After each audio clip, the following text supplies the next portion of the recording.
The emergency crews hadn't left the scene of the Colorado theater shooting before a lot of lawmakers, politicians, and members of the media were already asking questions about how gun laws have to change. But what questions about the shooting are the media not asking? Ben has the reality check you won't see anywhere else.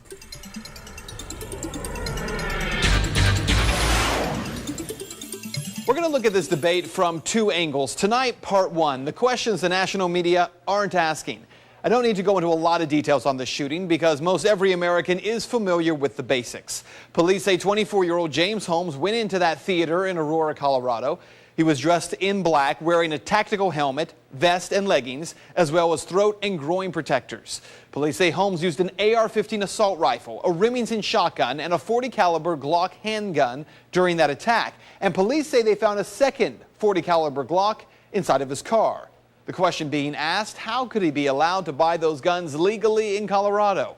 The question not being asked, how does an unemployed graduate student afford to buy them? Look, a decent AR-15 rifle costs $1,000 or more all by itself. The shotgun and the two handguns would easily run another $1,000 total. Spare mags, sights, slings, and so on, you're going to run another $1,000 across those three firearms. The bulletproof vest, that's easily another $800. And then you have all the money spent on bomb-making materials. Which brings us to our next question.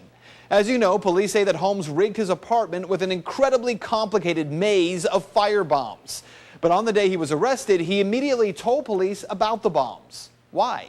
So our second question, where did this graduate student in neuroscience learn how to make a series of bombs so complicated that the FBI took 2 days to figure out how to disarm them?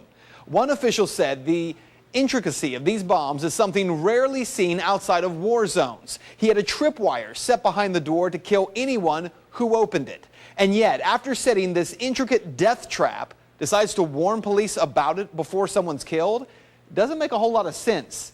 Neither does what police are saying about this being a lone wolf attack. All the evidence we have, every single indicator is that this is all Mr. Holmes's activity and that he wasn't particularly aided by anyone else. But is that true? Eyewitness reports from the scene indicate that Holmes got a phone call from someone inside the theater, and also that tear gas was thrown from more than one location. He got a phone call, and most people, when they get phone calls in theaters, they go straight out into the lobby to answer it.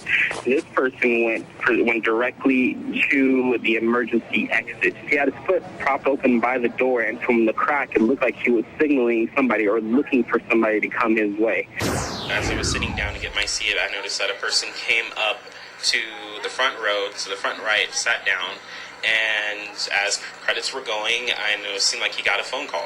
So he went out towards the emergency exit doorway, which I thought was unusual to take a phone call. From what we saw, he wasn't alone. He had someone with him because the second can of tear gas didn't come from his side. So what you need to know is that there are so many questions about what really happened in Colorado. Questions we don't have answers to and we may never have answers to. What is unfortunate is that instead of really digging into why this apartment would be rigged to kill, but then Holmes would then warn police and then lawyer up and not say anything else, where he got the funding and the firearms training, and these eyewitness reports that there was more than one person, instead of asking those questions, national media want to focus all their attention on why guns were legal in the first place. National media seems too busy playing the political game, not busy enough looking into what really happened. And that is Reality Check. If you'd like to make your voice heard on the story, head over to Ben's Facebook page. You can find it by searching Ben Swann, WXAX. And I would think a lot of people have those same kind of questions that you were raising. We were talking about this as soon as it happened. That's right. Did he act alone?